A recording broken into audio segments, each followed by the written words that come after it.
I like to line it up off my back foot with my stance a little bit open, which allows me to see basically where I aim with both my eyes.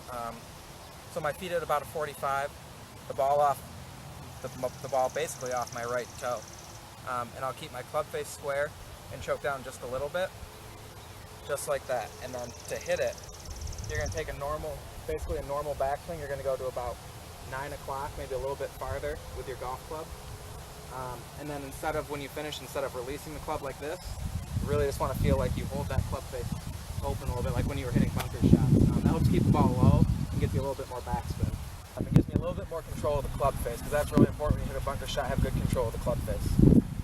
We're going to open up the club face and our stance, because as you open up the club face, you have to aim farther left to get the ball to go towards your target. And we're also going to play it a little bit farther forwards in our stance. That way we hit behind it just a little bit instead of hitting the ball first. If we hit the ball first, the ball goes screaming across the green. So we play a little bit farther forwards in our stance. It allows us to hit a little bit higher and a little bit softer as well. They tee it too low, and the ball's too far back in their stance, so they hit it here, and that ball's going to go low.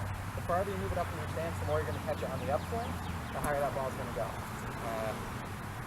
And the higher you tee it up, the higher it's going to go. Because it's pretty hard to hit a ball low if you have it teed up really high.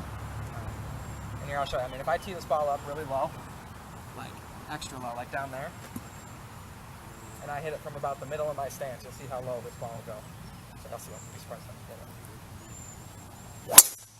See how low that ball went with it teed up that low? And if I take another one here.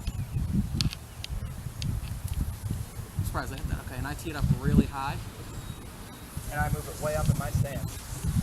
Like this is like in front of my front foot. You can see how high it goes. And the farther you move it up in your front foot, the farther left that ball's going to go. You see how that first one was a big slice because it played so far back? And that second one started to draw because it was so far forwards. So if you really struggle with hitting the ball low, try moving the ball forwards a little bit in your stance, and you have just a little bit higher. But really, that's a personal preference.